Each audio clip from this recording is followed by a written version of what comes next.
हम मतलब जानने की कोशिश करते हैं कि क्या सही है क्या गलत। तो ऐसी ही एक प्रेडिक्शन काफी समय से चल रही है, और वो है कि इस साल सलमान जो है वो बिग बॉस होस्ट नहीं करने वाले। तो आपके टैरो कार्ड्स क्या बोलते हैं इस बारे में? चलिए रीडिंग शुरू करते हैं। बट जैसे मैंने पहले मैं ये बात बताना चाहूँगी अपनी टैरो रीडिंग शुरू करने से पहले, क्योंकि हम एस्ट्रो टैरो दोनों ही करते हैं।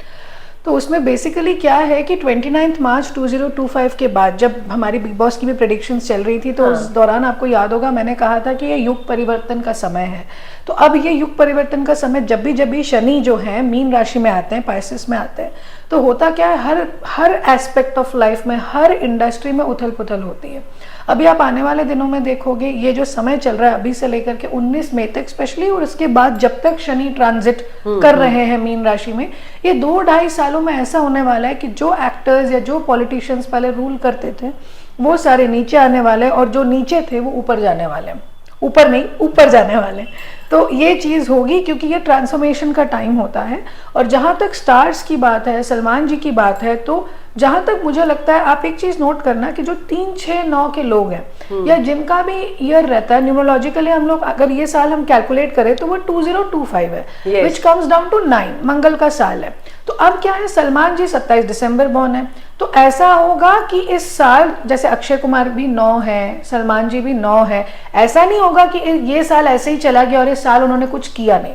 और जबकि लोग ये कह रहे हैं कि सिकंदर जो है वो उतना हिट हुआ नहीं and all that, but trust you me, Salman की मूवीज ऐसी है ना कि कहीं ना कहीं से वो अपना प्रॉफिट कमा के ही जाते हैं। यस यस, ये मतलब हो ही जाता है कि रिलीज से पहले टेबल पे प्रॉफिट आ चुका होता है, और उसके बाद फिर इन लोग अपना रोलिंग शुरू करते हैं। And it is a hit और it is a flop, it doesn't matter, because वो ऑलरेडी अपनी स्ट्रैटेजीज बहुत अच्छे से प्लान करते हैं। बट जहां तक आपने कहा बिग बॉस की बात सलमान जी की कि क्या होगा उनके साथ और क्या रहेगी, कैसी रहेगी उनकी journey, so will check that first. देखिए अभी सलमान की अगर हम बात कहें, आप ये कार्ड दे सकते हैं, this is 5 of cups card. ऐसा है कि उन्हें अपने इमोशनल स्फीयर ऑफ लाइफ में और अपने फिजिकल इन टर्म्स ऑफ तबीयत वगैरह इस चीज़ की ध्यान रखने की डेफिनेटली ज़रूरत है। और दूसरी चीज़ अगर आप मुझसे पूछे, जैसे आपने कहा कि बिग बॉस में वो नहीं करेंगे, अब क्या होता है कि टैरो रीडिंग या एस्ट्रोलॉजी में 2 चीज़ें होती है, 60% जो है वो अपने भाग्य पर रहता है और जो 40% है वो हमारी अपनी मर्जी, फ्री विल जिसे हम कहते हैं। तो अगर वो छोड़ने का प्लान कर रहे हैं तो मैं उनको ये स्ट्रिक्ट एडवाइस करना चाहूंगी कि वो ना छोड़े, बिग बॉस कंटिन्यू करें। बिग बॉस कंटिन्यू करना उनके करियर के लिए बहुत अच्छा होगा। See it shows money, it shows name, fame, power, everything. अगर आप मुझसे ये कहें कि क्या वो छोड़ देंगे, उसकी क्लैरिटी अभी हमें कार्ड्स में नहीं दिख रही है क्योंकि अभी बहुत सारे ग्रहों का ट्रांजिशन होना है। yes. लेकिन अगर आप मुझे ये पूछें कि क्या मुझे दिखता और क्या सही है सलमान के लिए, तो मैं ये उनसे रिक्वेस्ट करना चाहूंगी कि वो बिग बॉस कंटिन्यू करें। क्यों?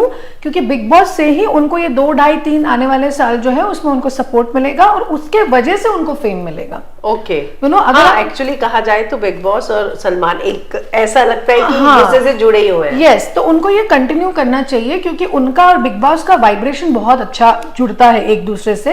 एंड सलमान अगर बिग बॉस कंटिन्यू करते हैं तो उनके आने वाले लाइफ के लिए वो बहुत अच्छा है। अगर आप मुझसे पूछें कि मूवीज कैसे चलेंगे, जैसे मैंने कहा कि वो पनाह ही लेते हैं चाहे कुछ भी हो जाए, मगर अभी as compare to his acting career it is better he becomes a host या इस तरीके का कुछ प्रोडक्शन, देन बिग बॉस, ऐसे का मतलब इस तरीके का काम अगर वो करेंगे तो it is going to be good for him.